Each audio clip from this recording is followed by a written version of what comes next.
Bon, nous sommes arrivés à Iwol. jaar nañu ci yoon bu métti boobu moo gën a métti ci yoon yi yëpp fii boobu moo gën a métti ci yoon bi donc jaar nañu foofu yegg nañu ci jàmm dañu ñaan ñu wàcc ci jàmm donc nii ñu ngi ci kaw montagne bi ci village bi Iwol.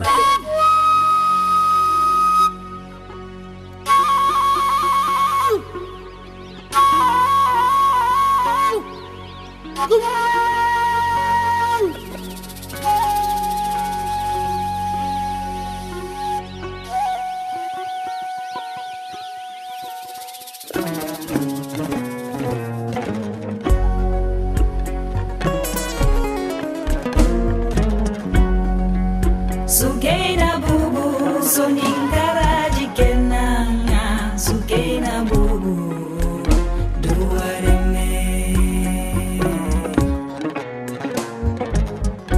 Waje alina siraja wa aja Kiempina bugunte kiteranta bipei. Merci, bonjour à tous, soyez les bienvenus. Merci beaucoup. Je m'appelle Jean-Baptiste, c'est moi qui représente ici. Et c'est moi qui donne un peu l'historique sur le Bédik.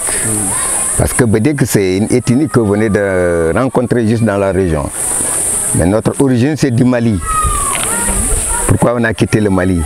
Parce qu'il y avait eu une guerre entre Samori Touré et Soundiata Keïta. C'est là qu'on s'est détaché du Mali, on est venu ici au Sénégal. Et là, le roi de la Guinée, Alpha Yaya, il a quitté la Guinée avec ses soldats. Il est venu pour prendre les Bédik et les convertir en islam pour les amener en Guinée. Mais les Bédik n'ont pas voulu et la guerre a éclaté. C'est là que les soldats prenaient les belles femmes, les plus jeunes, ils les amenaient obligatoires. Les vieux et les vieilles mamans les égorgeaient. Mais les rescapés, quand même, eux, ils ont parti se cacher dans des cavernes en dehors du village. Là, ils ne sortaient que la nuit pour aller puiser l'eau. Et même pour piler les céréales, ils écrasaient les milles contre des cailloux pour éviter le bruit des pilons. Doucement. Il ne va rien vous faire. Voilà, comme la guerre est devenue plus grave, là, ils se sont réunis dans leur caverne et ils ont envoyé quelques jeunes d'aller dire au diable de la nature pour qu'il les aide une protection. Et les jeunes sont partis, sont présentés devant, ils lui ont expliqué et le diable a accepté. Rapidement, il est parti au centre du village, il a invité des abeilles. Et ces abeilles-là combattaient en faveur des Bédik. Si un abeille piquait un soldat, le soldat mourait sur place. C'est là que les Bédik ont eu la paix. Mais Alpha Yaya, lui, le roi, il était le seul à retourner dans son village natal en Guinée. Malgré, comme il avait eu une piquée d'abeilles au cours de la guerre, 5 jours après la guerre, il est mort. Au cours de cette guerre-là, même il y avait une femme du village qui avait eu 2 jumeaux. Elle n'avait même pas eu la semaine de piquer, elle a mis les 2 enfants au monde et la guerre a éclaté. Voilà, comme elle ne pouvait pas sortir du village, c'est le diable qui a eu pitié de la femme.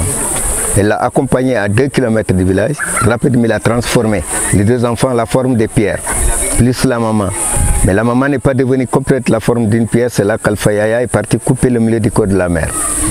Et le diable était désolé, il a dit c'est pas la peine qu'il refait les enfants en personne, déjà la mère elle est morte. Il l'a laissé planter jusqu'à présent, la pierre existe là-bas, c'est une pierre qui fait 1,80 m de taille avec ses 2 enfants à côté. Juste à la sortie du village, encore on a un très gros baobab sacré qui fait 23,30 m de circonférence.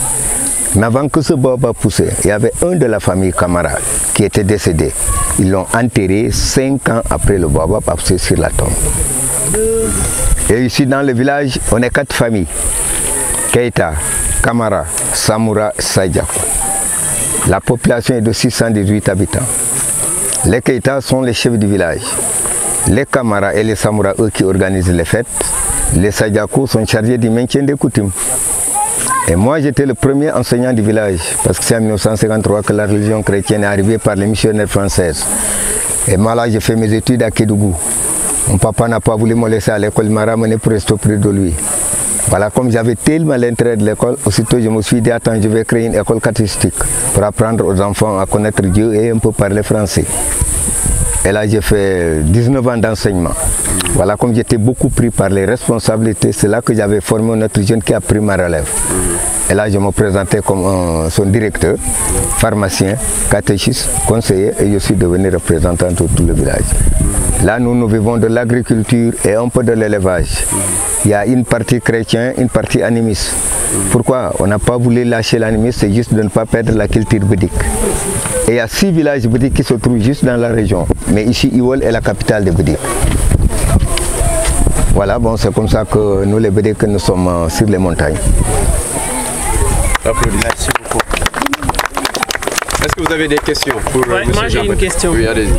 Alors, vous êtes des guerriers d'origine ou pas? Vous êtes des guerriers à l'origine? L'origine, oui. Vous êtes des guerriers, donc Oui. vous avez refusé la soumission à l'islam et vous avez accepté la soumission au christianisme. Oui, oui. Et comment ça se fait? Voilà, bon, parce que les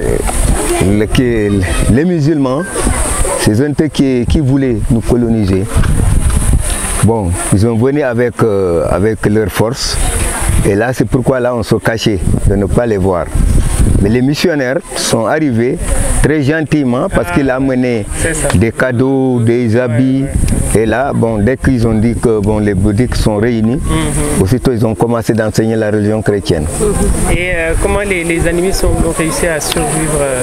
Bon, les animistes, parce que l'animiste c'est celui qui croit à la nature, au croisement des routes, au tas de pierres. C'est eux les authentiques. Ils n'ont ni cédé aux musulmans, ni cédé aux chrétiens. Oui.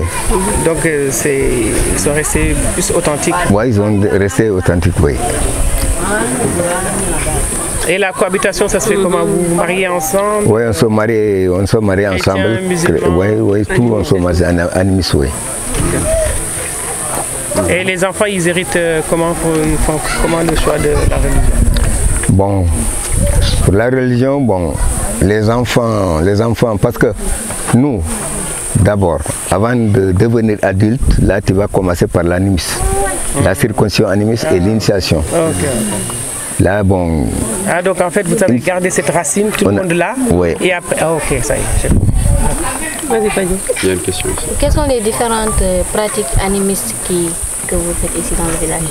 Bon, les différentes, parce que l'animisme, cela veut dire, c'est celui qui croit à la nature, celui qui croit au tas de pierres, celui qui croit aux gros arbres.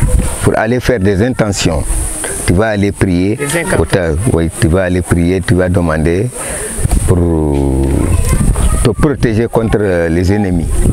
Et là, une fois que tu amènes un coq, tu l'égorges, et là tu réussis.